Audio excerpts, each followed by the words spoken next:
dan juga Allah dengan tepat terus memberi perhatian kepada orang-orang yang memandang atau bergantung pada Allah dalam situasi apapun. Iya, benar. Ya, kita lakukan saja, kita ikuti saja bagaimana Tuhan mengatur, maka kita akan lihat hasilnya nanti. Bahwa Tuhan memang peduli kepada kita, memberikan kepada kita apa yang kita butuhkan dalam hidup. Jadi jangan pernah menyerah dalam segala sesuatu yang Tuhan berikan kepada kita itu mendatangkan satu kebaikan dan memang Dia peduli kepada kehidupan kita.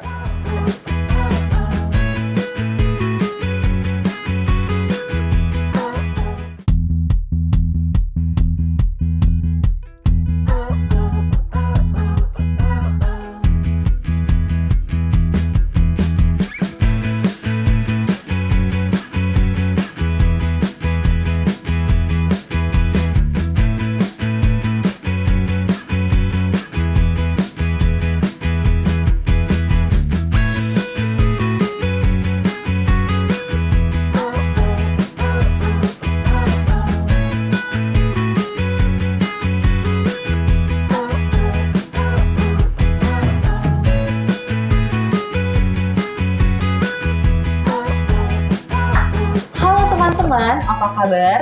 Aku berharap teman-teman dalam keadaan yang baik-baik aja dan berharap teman-teman masih dalam keadaan sehat nih. Iya, benar banget. Aku juga berharap seperti itu ya, Kak. Nah, sebelum kita masuk ke pelajaran kita, aku ingin bertanya nih, Kak. Kakak pernah nggak sih ngerasa lagi sendirian terus ngerasa takut banget? Pastinya kalau kita habis kayak nonton horor atau baca-baca komik yang horor tuh pernah kan kita langsung ngerasa takut nih sendirian. Oh, iya, langsung ngebayangin yang serem-serem.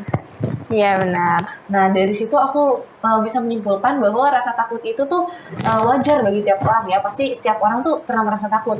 Dan takut tuh nggak harus kayak aku bilang tadi, bisa aja kayak takut nilai rendah, takut dimarahin, bisa aja banyak ya. Namun pernah nggak sih Kak, kalau misalnya kita lagi sendirian atau merasa takut, kita tuh berpikir ada yang menemani gitu? Mungkin kayaknya nggak ada sampai kepikiran gitu, karena pasti kalau udah rasa takut udah takut banget, udah kayak sampai nggak bisa pikir apa-apa. Nah, teman-teman, pasti banyak hal yang kita pelajari dari ketakutan dan bagaimana Allah dengan setia menemani kita, berada di samping kita. Nah, tentunya ini juga termasuk dalam satu kisah di Alkitab, yaitu kisah Elia nih. Kalau kita ingat-ingat lagi, Elia itu pernah disuruh oleh Tuhan untuk berada di tepi sungai Kerit. Karena waktu itu Elia diamarkan oleh Tuhan bahwa tidak ada akan embun atau hujan yang akan datang kepada bangsa Israel. Dan untuk itu Tuhan menyuruh Elia untuk bersembunyi di tepi sungai Kerit. Nah, tentunya Elia yang seorang nabi Tuhan pun karena dia sendirian pasti punya rasa takut ya. Dan kita dapat melihat dari kisah ini bahwa Allah selalu berada di samping Nabi Elia.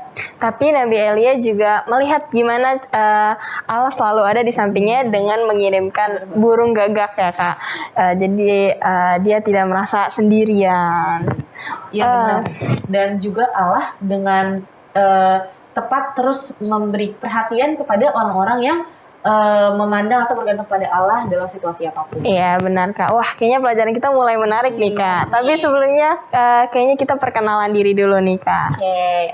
Halo semuanya, perkenalkan nama aku Brigita dari Jemaat Salemba. Dan aku Angelika dari Jemaat Salemba. Kita akan masih berdiskusi kembali. Jangan lupa tetap di Cornerstone Connection.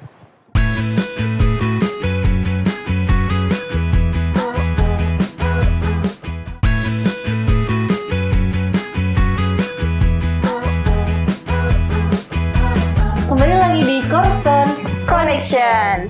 Program ini hadir untuk menuntun kamu kepada Alkitab agar dapat melihat kisah besar Allah dan manusia.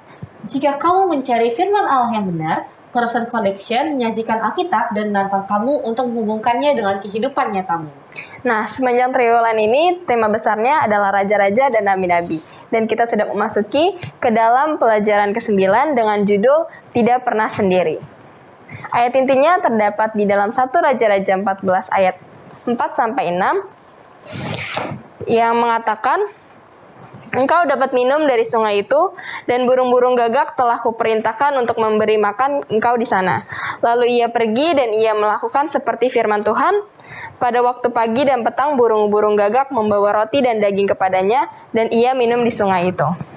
Nah, setelah dibacakan tadi, dari ayat ini sepertinya kita sudah mengetahui kebenaran bahwa Allah itu memberi kemudahan kepada umatnya, dan kita harus menyerahkan pandangan kita kepadanya juga karena banyak sekali berkat dan kelimpahan yang akan Tuhan berikan. Ya, benar banget Kak. Dan juga kita dapati di sana bahwa Elia dengan cepat memahami maksud Tuhan dalam kehidupannya, sehingga ketika Allah menyuruh dia untuk bersembunyi, ia segera melakukan itu tanpa ada ragu-ragu Kak. Nah, ada juga nih di dalam buku korespon kita, di sekilas cahayanya dapat kita baca bahwa ini terdapat di Alfa dan Omega jilid 3 halaman 97. Perkataan oleh iman dan kuasa ada pada bibirnya, dan seluruh hidupnya telah dibaktikan kepada pekerjaan pembaruan. Suaranya lah yang berseru-seru di padang belantara untuk mencela dosa dan untuk menekan kembali arus pasang kejahatan. Dan ketika ia muncul pada orang banyak sebagai orang yang memperbaiki dosa, pekabarannya laksana minyak Gilead bagi jiwa-jiwa yang sakit dosa dari semua orang yang ingin disembuhkan. Nah, kalau aku lihat di sini Kak, kehadiran Elia di tengah-tengah bangsa dengan tegas menegur setiap kesalahan yang mereka buat, dan dia sangat berkuasa Kak. Dan setiap tutur katanya yang keluar itu penuh dengan emas, dan dikatakan bahwa Elia dan seluruh bukti hidupnya ia serahkan pekerjaannya untuk pembaharuan.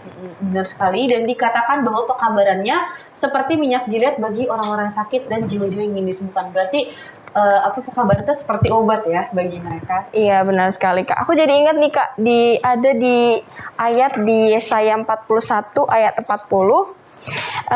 Katanya, janganlah takut sebab aku menyertai engkau, janganlah bimbang sebab aku ini Allahmu, aku akan meneguhkan bahkan akan menolong engkau, aku akan memegang engkau dengan tangan kananku yang membawa kemenangan. Nah, selanjutnya aku ingin ini Kak, membaca satu kutipan dari Gen Kire, penulis dan yang berkebangsaan Amerika Serikat. Dikatakan bahwa Allah peduli kepada dunia yang ia ciptakan, dan munculnya sebuah burung pipit dan segala sesuatu di atas dunia yang terbentang di bawah tatapan mata yang waspada dari mata takdirnya, dari menghitung hari-hari hidup kita sampai menghitung jumlah rambut di atas kepala kita. Berarti memang Tuhan ini memang sangat berkuasa. Iya, dari bacaan kita di buku Apakah Pendapatmu nih Kak, di sini tertulis, Allah terkadang menyatakan dirinya sendiri sebagai Bapa atau Ibu, dan bahkan Yesus menyatakan dirinya sendiri sebagai saudara. Jika kamu berada dalam kesusahan, kesulitan, atau bahkan ketika dalam keadaan jiwa terancam dalam hidup kamu, siapakah yang engkau inginkan ada di dalam sana? Urutkan mereka berdasarkan siapa yang paling penting, dimulai dari 1 yang tertinggi sampai yang 5 yang paling rendah. Di sini ada ibu, ayah, saudari, saudara, dan teman dekat. Gimana nih Kak, menurut Kakak? Aduh, gimana ya? Aku kalau orang tua sebenarnya sama-sama ya, nomor 1 pasti, karena nggak bisa dipisah gitu. Mungkin kalau ke Angel sendiri gimana nih Kak? Tapi kalau aku sih lebih ke, karena aku mungkin lebih ini ke mamah ya Kak. Jadi aku kayak paling pengen harus ada mama gitu, kalau misalnya aku lagi kayak takut, lagi gimana gitu. Mungkin kalau aku karena aku nggak punya saudari, jadi aku saudara. Ya. Tapi teman dekat juga aku nggak bisa pisah. Masih kurang percaya Kak? Lebih lebih sering cerita ke teman dekat. Iya sih, benar. Nah, sekarang aku juga mau baca nih dari Apakah Kamu Tahu, yaitu di dalam sekolah sahabat kita. Perjanjian Lama bukanlah satu-satunya tempat di mana kita bisa melihat Elia. Kenyataannya, ia terlihat oleh Petrus dan Yohanes dalam kemuliaan di atas Bukit Zaitun ketika berbicara dengan Yesus. Elia tidak sendirian, namun bersama dengan dia terlihat juga Musa. Yesus mengatakan kepada 2 muridnya yang menyertai dia agar tidak menceritakannya pada siapapun juga mengenai peristiwa tersebut sampai setelah ia meninggal. Peristiwa ini diceritakan 3 kali dalam keempat Injil dengan sangat sedikit perbedaan dalam menceritakan ulang kisah ini, yang menunjukkan bahwa kisah ini adalah peristiwa yang sangat penting dalam kehidupan dan pelayanan Yesus. Jelas, Allah sangat peduli terhadap Elia, dan di akhir pelayanannya, Allah mengangkat Elia dari dunia ini agar ia dapat hidup dengan dia. Jadi kita lihat di sini kasih Allah kepada Elia begitu besar sehingga Elia bahkan langsung masuk ke dalam kerajaan surga. Iya. Nah, dari bacaan kita tentunya di sini dikatakan bahwa Elia dapat menaklukkan rasa takutnya dan berdiri di atas kebenaran. Lalu hasilnya ialah ia diketahui diangkat bersama-sama dengan Allah. Nah, teman-teman, kan kita sudah berdiskusi nih ya, Kak. Nah, tapi aku masih kurang gitu. Ada yang belum aku ngerti. Ya, nah karena ada beberapa yang mungkin kita kurang mengerti, mending kita langsung diskusi nanti bersama Pak Pendeta. Oke teman-teman, nanti kita akan diskusi lagi bersama Pak Pendeta. Tetap di Cornerstone Connection.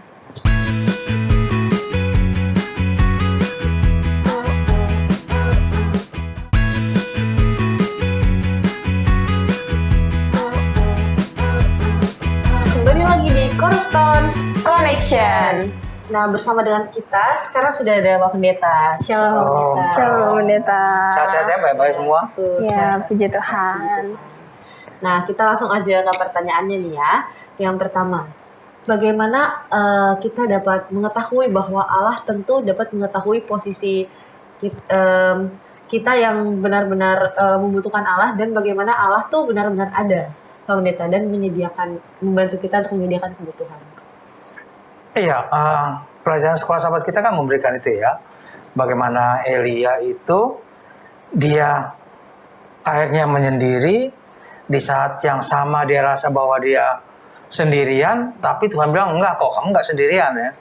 Ini saya kasih nih, ya, burung gagak kasih. Kemudian pada waktu dia disuruh pindah ke wanita di Sarfat juga katakan, ini makanan yang hanya cukup sekali makan, ya pokoknya bikin sama saya, Tuhan akan, dan itu terjadi.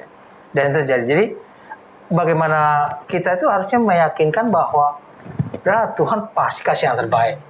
Tuhan pasti kasih jalan. Tuhan pasti membuka jalan bagi kita, buat tidak akan meninggalkan kita untuk sendirian, kemudian kita akan kecewa. Pelajaran sekolah sahabat kita mengatakan, ada kalimat katakan, Tuhan tidak membiarkan Elia jatuh. Jadi Tuhan juga tidak akan membiarkan kita untuk jatuh dalam kekecewaan kita oleh karena lain sebagainya. Kita tidak sendirian sebenarnya. Kita tidak sendirian. Bagaimana Elia juga dihadapkan dengan Baal, dengan nabi-nabi dari begitu banyaknya, dia pikir dia sendirian, pada waktu dia ada juga orang di belakang dia gitu. Oke. Nah, Pak Pendeta, pertanyaan kedua ini di cerita Elia ini apa sih yang pesan untuk kita pahami, untuk kita lakukan? Iya, kita harus yakin bahwa kita itu sebenarnya nggak sendirian loh, ya. Ada lagu ya, Someone is praying for you. Ya. Seseorang pasti mendoakan kita, paling tidak orang tua kita lah mendoakan kita. Tadi kalian udah nikah, paling tidak orang tua kita mendoakan kita. Paling tidak saudara-saudara kita mendoakan kita. Kita tidak sendirian yang nggak ada siapa-siapa lagi. Masih ada yang lain yang sebenarnya memperhatikan kita, ya, memberikan kecukupan bagi kita dan lain sebagainya. Dan saya pikir kalau kasih kesaksian banyak lah ya. Banyak kesaksian bagaimana Tuhan menuntun, bagaimana Tuhan membimbing, bagaimana Tuhan memelihara, ya, untuk segala kebaikan, termasuk pelajaran kita pada saat ini gitu. Jadi tidak perlu takut, tidak perlu merasa bahwa saya nggak punya siapa-siapa lagi, hanya saya sendirian. Ya udahlah saya hidup suka-suka saya, atau udahlah saya putus asa begitu. Tidak perlu sampai demikian. Ada Tuhan yang memperhatikan. Ya, ada keluarga kita yang memperhatikan. Walaupun bukan keluarga kita langsung, tapi masih ada yang lain-lain yang memperhatikan kita. Nah, Pak Pendeta, untuk pertanyaan selanjutnya, kita telah mengetahui nih bahwa Elia diberi makan oleh seorang janda. Menurut Pak Pendeta sendiri, apa pelajaran yang dapat kita petik dari kisah itu? Ada dua pelajaran yang kita petik. Satu dari Elianya, satu dari jandanya. Dari Elianya bahwa Elia begitu yakin bahwa yang Tuhan minta ini. Ya. Elia tidak berpikir, gimana ya dia aja orang makannya mungkin udah gimana ya. Dia nggak mikir begitu kan. Dia tidak memikirkan bahwa, aduh tega nggak gue ya minta makan ke orang seperti ini, ya. Masa saya harus tega? Tapi dia meyakinkan bahwa Tuhan sudah suruh pergi ke sana, Dia katakan sudah bikin sama saya, maka dia pun memberikan jaminan itu kepada janda Sarfat ini. Kemudian dari segi janda Sarfat, dia juga meyakinkan bahwa pertama-tama dia meragukan kan, oh kami ada makanan ini ya gitu kan. Tapi begitu dikasih tahu siapa saja, dia yakin ya sudah ya. Dan saya yakin janda Sarfat ini bukan orang yang sombong, bukan orang yang pelit gitu ya. Kalau orang pelit kan pasti bilang nggak ada makanan kami ya. Pada waktu seorang minta yang nggak dikenal dan sebagainya, katakan kami nggak punya makanan ya. Kalaupun ada ya cuma untuk kami aja, enggak lah, cari yang lain aja ya. Atau dia pergi ke tetangga, walaupun mungkin dulu rumahnya jauh-jauh ya, kalau sekarang dikatakan rumah jauh-jauh gitu ya. Kenal jauh, tapi kan dia tidak, dia yakini bahwa oh ya sudah, dia bikin dan dia bikin sampai mujizat itu terjadi terus. Oke, Pak Pendeta, pertanyaan keempat ini nih. Di dalam kehidupan kita saat seperti ini, keberanian apa sih yang kita harus miliki, Pak Pendeta? Keberanian apa yang harus kita miliki? Kita harus meyakinkan diri kita bahwa Tuhan itu selalu memperhatikan kita dan memenuhi segala kebutuhan kita, ya, segala kebutuhan kita. Dan Tuhan itu peduli kepada kita. Dia peduli kepada kita. Dia tidak membiarkan kita sendirian, dia tidak membiarkan kita kecewa, dia tidak membiarkan kita sampai jatuh dan lain sebagainya. Dia begitu peduli. Ya, jadi kita bisa lihat bahwa pada waktu kita jauh dari Tuhan, kita rasa kita nggak ada siapa-siapa lagi, yakinlah bahwa Tuhan masih memperhatikan kita kok. Ya. Apa yang kita lakukan ini kan sebenarnya ya nih siapa tahu ini cobaan dari Tuhan ya. Kalau mungkin mudahnya gitu ya. Siapa tahu Tuhan cuma nyoba-nyoba nih, bercanda nih gitu ya. Nyoba-nyoba nih. Sebenarnya udah ada berkat yang lebih dari situ gitu ya. Ada berkat yang lebih dari situ. Jadi pada waktu kita merasakan bahwa Allah memang menuntun kita, Allah memang memperhatikan kita, Allah memang peduli pada kita ya. Walaupun kadang-kadang kita rasa bahwa kita tidak diperhatikan oleh siapa-siapa ya. Lari kepada Tuhan, maka Tuhan akan memberikan kepada kita apa yang kita butuhkan, tentunya menurut pandangan Tuhan dalam segala aspek kehidupan kita. Gitu. Nah, untuk pertanyaan terakhir nih Pak Pendeta, di zaman sekarang ini apa sih harus semangat yang harus kita harus kita bangkitkan gitu dan diterapkan? Iya, zaman ini kan kita mudah untuk mudah untuk jatuh, mudah untuk kecewa, ya, mudah untuk ya sudahlah, ya, memang saya nggak bisa, ya, udahlah, memang saya begini, sudahlah, memang saya nggak sanggup, ya udahlah, gitu ya. Ya, pada waktu mungkin akan melakukan sesuatu yang kita rasa, ya mana mungkin sih orang tua saya, aduh segini, kasihan amat nanti mereka juga nggak ada ininya, nggak ada apanya, tapi kita yakin Tuhan akan memberikan, maka ya jalani saja. Ya, kita lakukan saja, kita ikuti saja bagaimana Tuhan mengatur, maka kita akan lihat hasilnya nanti. Bahwa Tuhan memang peduli kepada kita, memberikan kepada kita apa yang kita butuhkan dalam hidup. Jadi jangan pernah menyerah dalam segala sesuatu yang Tuhan berikan kepada kita, itu mendatangkan satu kebaikan dan memang Dia peduli kepada kehidupan kita. Ya, beda, kalian sering dengar lah, nih mental anak sekarang nih dibandingkan mental kami dulu jauh benar gitu. Kan sering gitu kan. Padahal sih karena zamannya beda gitu. Zaman orang-orang tua kita dulu memang ya, atau zaman saya dulu memang ya belum seperti sekarang dengan kemudahan-kemudahan yang ada gitu kan. Tapi kan itu bukan berarti cepat untuk menyerah juga. Ya, cepat untuk menyerah juga, cepat untuk katakan ya kalau gitu udahlah, nggak usah begini, tidak juga. Cari cara, cari hal lain yang Tuhan pasti akan bukakan, Tuhan pasti akan kasih tahu bagaimana caranya. Ya, seperti misalnya apa ya, kuliah virtual lah gitu ya. Waktu sekolah virtual pertama-tama kan, gimana sih caranya nih, gimana sih gitu ya. Pertama guru masih ngomong juga di ngomong juga kita kedengeran dan itu lama-lama kan udah tahu. Sekarang kita anggap udah biasa aja. Itu tahu. Seperti itu. Jadi Allah akan memberikan segala sesuatu kebutuhan kita yang intinya bahwa kalau kita berjalan bersama Tuhan, Tuhan akan memperhatikan kita. Amin. Wah, nggak kerasa banget nih Kak. Pelajarannya bagus banget. Tapi sayangnya kita harus mau berakhir. Nah, mungkin dari Pendeta bisa kasih sedikit kesimpulan untuk teman-teman Cornerstone yang sedang menonton ini agar iman mereka tetap kuat dan mereka bisa melakukannya. Ya. Mungkin sekalian untuk berdoa Pendeta. Baik. Kepada semua orang muda dimanapun pada saat ini berada, pelajaran kita pada saat ini mengajarkan pada kita bahwa kita tidak sendirian. Kita tidak sendirian.